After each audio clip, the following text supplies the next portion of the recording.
Seguimos con Nicolás Cuello. ¿Sos activista gordo? ¿Así se dice? ¿Cómo se definen? Yo primero soy escritor, que es a lo que me dedico. Bien. Yo escribo. Y después... Bueno, me refiero en este caso... Sí, en este caso sí. Hace mucho tiempo empezamos nombrándonos... O cuerpos diferentes. Como... No. Empezamos nombrándonos como activistas gordos. Y ahora, después de mucho trabajo que hemos hecho internacionalmente también con personas que trabajan por la despatologización de las diferencias corporales, sobre todo con el movimiento intersex de este país, en especial con Mauro Cabral y con otras personas con otras trayectorias también a lo largo de América Latina. Hace unos años como construimos este término paraguas, ¿no? Que es un término un poco más amigable y más complejo, que es el de activistas de la diversidad corporal. ¿Y cómo es el mundo? Nosotros pensamos que estamos en el peor lugar del mundo y sin embargo es un problema que también atraviesa otras culturas. Creo que es bastante complejo, ¿no? Digamos, depende mucho del tipo de modelo económico de cada país, ¿no? Occidente Como está así. y de la cultura alimenticia, de las formas de distribución también de las ganancias y del alimento en cada economía particular. Es como, no podría ser como una imagen generalizable de lo que es América Latina, pero sí en algunos países y en determinadas zonas de distintos países hay modos, por las influencias culturales, hay modos de los estereotipos de las exigencias del cuerpo que son un poco más estandarizadas que otras. Me decías que dictan talleres en las escuelas también.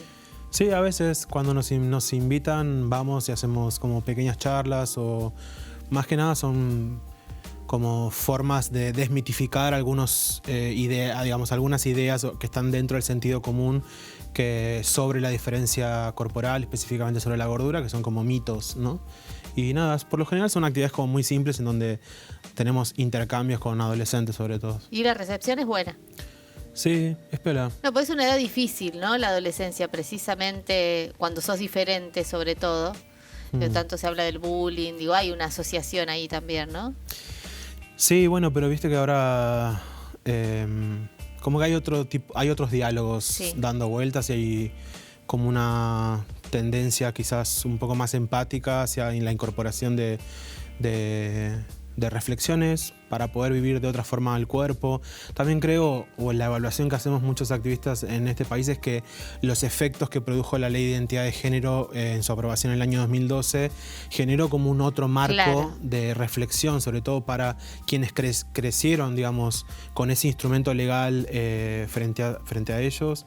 Generó otro tipo de conversación sobre lo que identificamos como autonomía diferente, corporal. Además, claro. Es decir, que existen formas, digamos, supervisadas o acompañadas por la política de Estado que reconoce el libre ejercicio de la autonomía del cuerpo en el caso, por ejemplo, en ese caso de la elección de tu identidad de género. Y eso generó, digamos, también espacio para que haya otras formas de diversidad del cuerpo y de experiencias con el cuerpo que puedan tener un destino no estigmatizante ni patologizado. ¿Qué pasa con los medios? Si los medios sí estamos lejos. Digo, los estereotipos están todo el tiempo en la pantalla. Sí. Estamos. Sí. ¿No? Sí, es así. Y hay poca visibilidad. Sí. No, digo, pienso en los programas donde se hacen concursos para adelgazar. Claro, bueno, sí. Es que... los medios, en algún sentido, los medios de comunicación, no todos igual, ¿no? Pero los medios de comunicación, en algún sentido, encarnan o hacen funcionar esta forma extorsiva que tiene el ideal de poder exigirnos formas de adelgazamiento, ¿no? Digamos, representar a la gordura desde el chiste, desde la burla, desde la soledad y otra vez de todos estos sentimientos negativos. Y reforzar, ¿no? todo eso, ¿no? Reforzando ese estereotipo a partir de representaciones paródicas o directamente negativas sobre la diferencia del cuerpo que implica la gordura. Bueno, lo que hace en realidad los medios de comunicación es trabajar mano a mano con lo que nosotros llamamos la industria de la dieta, ¿no? Sí. Que es un negocio multimillonario a escala global que usufructa a través de producir imágenes que nos empujan todo el tiempo a desear adelgazar, ¿no? Que nos empujan a desear la delgadez como si no fuese un ideal, ¿no? Pero que en realidad lo es el más fuerte de todos. Y pienso, bueno, entonces, ¿trabajar desde dónde? ¿Desde lo social, claramente, desde la infancia, desde lo cultural, ahora desde el Estado? Sí. ¿Desde lo público? Digo, hay una ley de talles.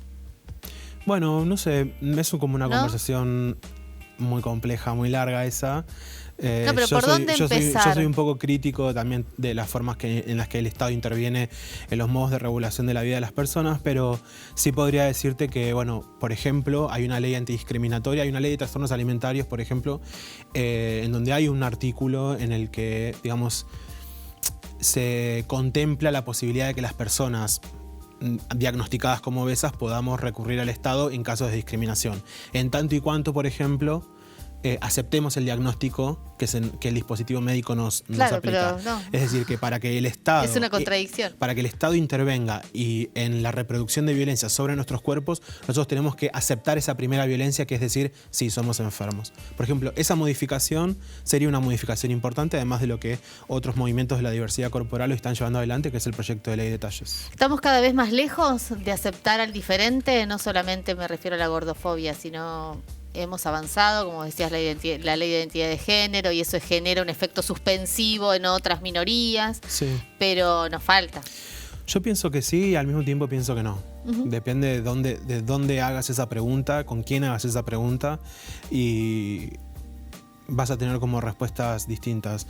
Digamos, la realidad es como profundamente compleja, y los modos en que las personas gordas atravesamos todas estas formas de violencia no es solamente en soledad. También tenemos espacios en donde generamos afirmación, donde generamos canales de oxígeno, donde encontramos personas que nos desean, en donde encontramos personas a quien desear, en donde encontramos lugares donde reflexionar políticamente, organizarnos políticamente y cuestionar el silencio que se deposita sobre el ideal de la delgadez como una exigencia moral.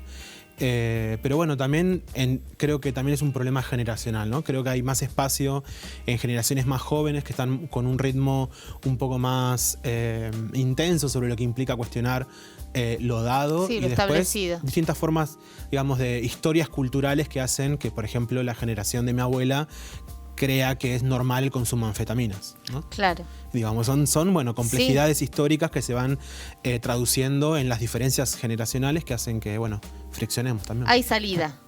Yo pienso que sí. Y si no hay por el momento, la vamos a inventar. Bueno, ¿recomendás el libro? Sí.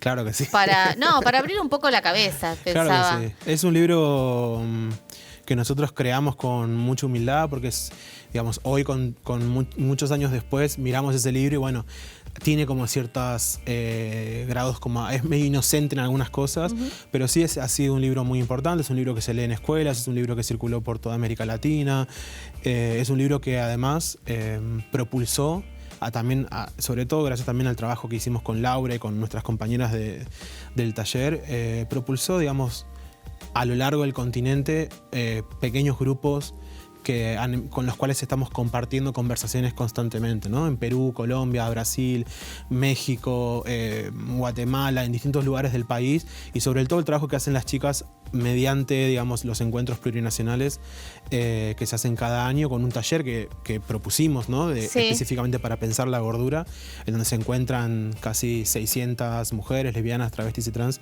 a discutir, digamos, sobre su propia autonomía del cuerpo. ¿Están en contacto con estas otras organizaciones en otros países? Claro. Digo, ¿cómo funcionan? Sí, hablamos, intercambiamos materiales, estamos al tanto de acciones, discutimos cosas en las que no estamos de acuerdo, en las que estamos de acuerdo. Es, digamos, un activismo muy silencioso. Eso te iba a decir, pero que es un activismo no sé si es constante. silencioso o uno siempre se rige por los medios hegemónicos o...